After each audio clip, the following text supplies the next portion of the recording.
So hi! Welcome and welcome back to my YouTube channel, and for today's tutorial, ituturo ko sa inyo kung paano nga ba maglagay ng photo sa notes ng Instagram. But first, kindly subscribe to my channel and don't forget to hit the subscribe button and the bell to notify you for my new updates. And if you want to learn more, just keep on watching and let's start.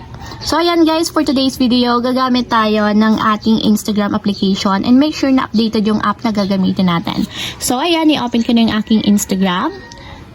So ayan guys, dito sa home ng ating Instagram, pumunta lang tayo sa mga messages. So tap lang natin itong message button.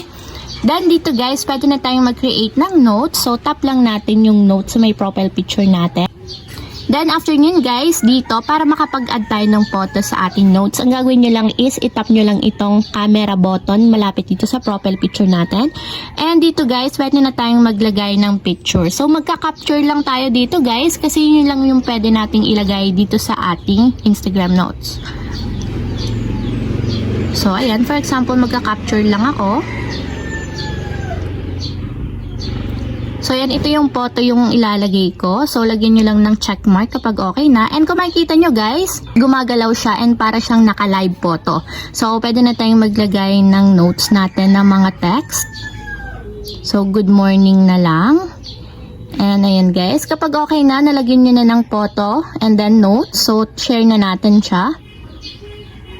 And kung makikita nyo guys, ganyan yung mag-a-appear once na nag-share tayo ng photo or live photo sa ating notes ng Instagram. So parang siya yung nagiging profile picture ng inyong photo kapag may notes kayo na picture.